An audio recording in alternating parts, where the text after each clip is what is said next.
Ayan guys, aalis na si Mama for work. Sana all may trabaho. Yes. Yes, like that. Picture ni Munigang. Appear ni siya. Yes. Sa terno sa for United Nations. Ayan guys, my mom is wearing Ugandan African dress inspired.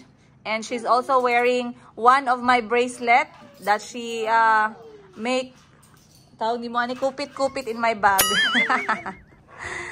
Yan yung mga necklace natin na gawa sa beads. It's handmade. But ang ganda nitong tela, and I think this is a good remembrance kasi malambot yung tela niya and napakaganda ng details. Ayun. Hindi ako nakabili nito guys kasi I was so busy.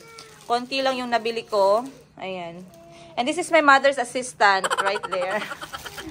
Not paid. Oy, what's that? But it's dead. She's giving us cassava that's dead. Yung agon man eh. Look! Look! Yung agon man eh. There's a lot of ugat. Hello guys! Magandang umaga. Maayong buntag ulit sa inyong lahat. Goodness, ang bilis ng mga araw. Parang feeling ko nakaisang buwan na kami dito guys. Pero 3 araw pa lang pala. Pero sobrang busy kasi dahil nga sanay ako na talagang hands-on ako sa lahat ng bagay. Lahat ng mga dapat gawin, kailangan ako mismo yung gumagawa.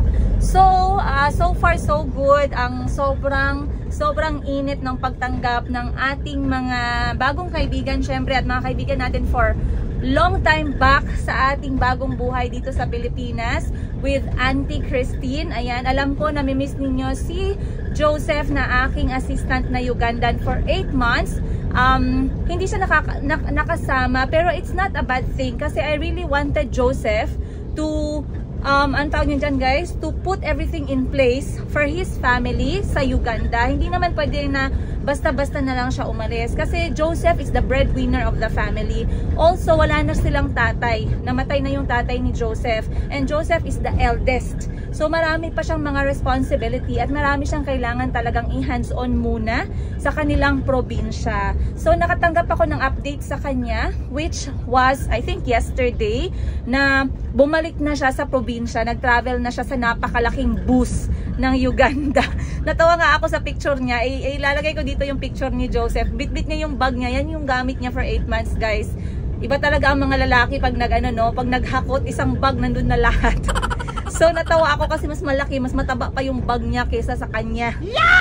Excited kami ni Auntie Christine and we are actually updating him from time to time. And I'm sure Auntie Christine and Joseph are also talking still. Why not? Kasi maganda yung pinagsamahan ng ating mga staff sa Uganda. Ayun, masaya ako dun. Ano pa ba? So far, natatawa ako kay Auntie kasi she's very welcoming when it comes to food of the Filipinos. She tried a lot ng mga bagay guys, a lot ng mga pagkain, pero merong isang bagay na sadyang nahihirapan si Auntie at yun ay ang weather lang naman ng Pilipinas. Marami kasing misconception about the weather of Africa. A lot of us believe, especially those who have not been to Africa, na mainit ang kontinente ng Africa or yung mga bansa na nandoon. Let me tell you something, you guys. One of my favorite thing in Uganda or in other African countries that I've been to, the weather is just amazing. Ayun, sobrang normal lang na nagja-jacket lahat ng mga tao kasi malamig. You can be in the city and it's just around 25 degrees. You can be up country and it's going to be even at 18 degrees. Samantalang dito sa Pilipinas, iba pa yung init, iba pa yung humid. So nakikita ko si Auntie talagang nahihirapan, paypay ng paypay. Mabuti na lang at meron tayong air conditioner sa bahay kasi mahirap. Yung mga anak ko din sobrang pawis na pawis kasi mainitin yung katawan ng mga bata at nasanay sila sa temperature ng Uganda. Ayun. So yun lang naman, nothing heavy. I'm very happy with how the days are moving. I'm very happy with how you guys are so supportive. Not only for me and my kids, but also kay Joseph, kay Auntie Christine, kay Sarah Pedun, at kay Timothy, last born the African. Ayun. And good news, you guys. I gave Auntie and everyone who loves us a challenge. If Auntie can reach 15,000 subscribers in less than 3 days ng pagdating niya sa Pilipinas. And guess what? She's almost now, she's already in 14,000 plus subscribers, of course, and you really watched her recent video. So I am very happy para kay Auntie dahil kailangan niya talaga ng back-to-back na suporta dahil nga single mom si Auntie ng 2 high school students, yung kanyang mga anak, isang babae at isang lalaki. Pero chismis ko sa inyo guys ha, nung nag-usap kami bago kami umalis, nag-usap kami about sa anong vision mo 5 years from now. And for us, we have a different vision. For me, my vision was in 5 years, I really hope na we have traveled not only locally but internationally. Ayun. Hindi lang ng mga bata kundi ni Auntie Christine. But when it came to Auntie's chance to talk, she said na sana daw magkaroon ng chance na makapunta yung mga anak niya or makalabas yung mga anak niya sa bansang Uganda. Kaya, well, nothing is impossible, of course. Auntie's faith is so strong. And of course, with a lot of support from you guys and from my side as well, I know things could happen. So, maraming salamat once again. Sa lahat ng mga OFW dyan na namimiss ang Pilipinas, wag po kayong mag-alala. I hope you will enjoy our upcoming videos as we eat our Filipino food, as we enjoy our traditional local food, as we try new delicacies. Ayan, pag namimiss nyo naman yung pag-iikot-ikot at hindi pa kayo nakapunta sa mga local destinations, we will also do that for you guys slowly. At least that is one of our goals, inshallah. Ayan, maraming salamat. I hope we will help you at least na mabawasan yung inyong lungkot at ang inyong pangungulila sa inyong pamilya at sa bansang Pilipinas. And of course, another thing very important sa lahat ng mga single inatay, ayun, nanay at tatay at the same time, maraming salamat. If you have been inspired, if you have admired, if you have been educated with my videos as a single mom of 4 kids, maraming salamat at hindi nyo ako iniwan sa aking mga kwento. Ayun guys, sana mag-enjoy kayo ng buhay ko bilang, ngayon nga, bagong single nanay sa aking 4 na kulot. Syempre, Kuya Kahil is there, Kulit Kulot is there, Chico is there, and boop. Abangan natin ang nalalapit na gender reveal. Of course, alam ko maraming excited. Sa mga nagsabi na gusto nilang magninang, wag na po kayong mag-back out. Wala nang back out guys kasi malapit na yung Pasko. Alright, so let me do the things today, you guys. I hope you'll stay with me in this episode. Of course, let me know what you think in the comment section down below. And yeah, keep on watching.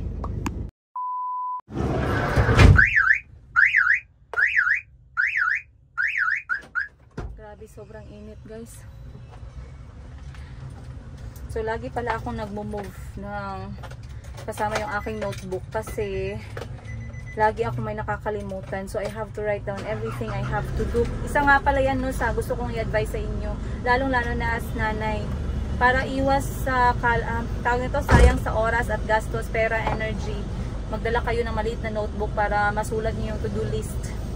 Iba pa rin kasi yung sinusulat kaysa nasa phone. Alright. Napansin ko yung toilet sa bahay laging basa, nasa slide yung mga bata. So, bumili ako ng anti-sleep mat. Anti-sleep mat, pero ang gagawin ko, lalagyan na lang namin ng shower curtain ni Auntie mamaya. Alright, let's go. Kain muna tayo guys sa karinderya. At nagugutom yung inyong madam. Malakas talaga ako kumain, hindi pwedeng malipasan ng gutom. Yahoo! Moto ng mga patay gutom. Katulad ko. So let's go, hanap tayo ng karinderya at sana makakita tayo. Dito sa Jensen, maraming masasarap na pagkain by the way. Sa mga hindi pa nakakapasyal dito sa Jensen guys, idagdag nyo na sa bucket list nyo yan. A few moments later. Ayan guys, kumain na kami sa isang karinderya. Nung last time doon kami kumain sa mall na food court. Ang mahal na pala ng food court. Ngayon guys ay mas masarap pa man siguro yung karinderya sa labas. So today, ito yung binili namin. Ayan, gata na langka. Then, ang palaya at saka isda. Then, nag-order lang ako ng sabaw na baka. Medyo nakakapanibago yung init. 4 na taon kasi tayo sa Uganda. Sa Uganda talaga malamig. Sobrang busy ko, hindi ko na malayan yung oras. 2:00 na pala ng hapon. Dami-dami pa natin kailangan gawin. Pero okay lang. Andun si Auntie sa bahay. Hindi ko muna siya sinasama kasi mabilisan yung galawan. hindi namin pwedeng kasama yung bata. Next time na lang pag medyo relax na. Ayun. What? Okay. Yes, that's for you. Thank you. Naubos ni Chico. Sinisipon sila. Naubos niya ang kanyang unang gonja. Ay, meron pa natira. Sa ano kasi Uganda, ang tawag is gonja. But in Philippines, we call it saba. Saba. Yes, saba na saging. So, they use saba also for this. Ayan. Natikman na to ni Auntie, guys, turon. Right, Auntie? Yeah. But this one, I was showing Auntie, this is rice turon. And this one is lumpia. Auntie knows this one as well. How is it? Did you use the sauce? Yeah. It's really nice. Did you try on your t-shirt? I tried. Can you show? Did you make a? You made a video. Yeah, Okay. And then we will watch from there. Well, you watch, guys. Auntie's episode when she tried on her first ever surprise t-shirt. You made a video. Yeah, That's good. At least on Saturday when we have Wi-Fi, everything is ready. Yeah. So now, guys, Auntie is trying on our lumpia with Pinoy sauce. Locally made lang yan dito sa Jensan. Lumpia, lumpay tamis asim sauce. Now, did you go around walking? You want to go? We can go around? Yeah. Okay. Because the kids just wanted to go. Okay. Ayan, guys. May bisita kami ni Auntie. Bati ka naman, bati. Go! Hello sa mga taga-Pulumulok dyan! Shout out sa taga Pulumulok. Kalitag sa lapid ng andila, ma'am. Okay lang, sige. Yahoo! Ayan, guys, talagang binisita niya kami dito sa bahay namin ni Auntie. Dahil mahal na mahal ko ang Gigas tea. Yay! Team Africa! Yes, Team Africa! Waka waka! Tindera ng Africa, nakarating ng Pilipinas. Siyempre. Auntie, what do you say? Are you happy to see someone? I'm very excited to meet you. I'm excited to meet Joseph too. And Joseph is going to see this video. Hi, Joseph! Joseph, you need to sell at least 60 goats. Yes! Now you have 20 goats, Joseph. Make them give birth up to 60 and sell all of them. Yeah. And you come here and join us, right? Yes! All Filipinos! All OFW. Ayan. An eternity later. Ayan, guys, videohan ko lang tong first ever peso ni Auntie. Auntie, this is what Tata Calvi gave you. I converted it in very nice, brand new Philippine money. Thank you. Look at our money. That's 100,000. This one? Yeah, like that. Yes. This one is 100,000. Something like that, yes. I just try to convert in my head. Okay. So you see, brand new. This is our latest bill. This is from Tata Calvi, remember? Yeah, thank you so much, Tata Eh, Calvi. he said so you can have your allowance a bit before you start. And what did he tell you? He told you to do what? He told me to take care of the kids very well. Very well. Yeah. But you already do. Miss you so much. Hope to see you soon. Yeah. Show them. And we love you so much. You count 1, 1, 2, 3, 4, 5,000 pesos. Say. How much? 5,000 pesos. 5,000 pesos. Yay! Thank you so much. I gave you this because I think you don't have. Yeah. You can keep it. Thank you so much. At least when you go out and you like something, it's not expensive here. You can buy small. Thank you so much. Okay. Go na. You're cleaning up? Good boy. Clean up before going to the bedroom, to the shower.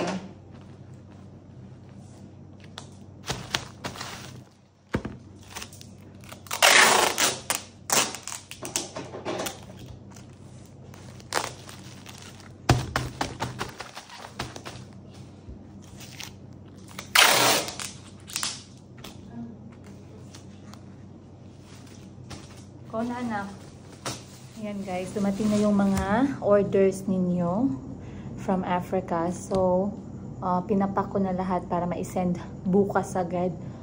Tinatanong nyo siguro bakit ako yung nagpapak. Normally, nag-e-enjoy ako na mag-hands-on sa mga ganitong bagay. At talaga nakikita ko yung mga items at satisfied ako kung paano pinapak. Ayan. Ako na din mismo yung nagkakausap sa mga delivery at nagpipick up para maayos. So, sana maiwasan yung mga incident or accident sa mga parcel kasi ayoko na nadi-disappoint yung mga customer.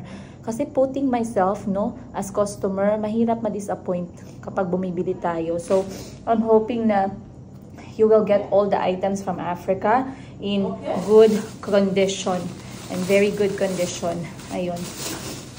So, kanina pa actually ako nagpapak, guys. But, I'm almost finished.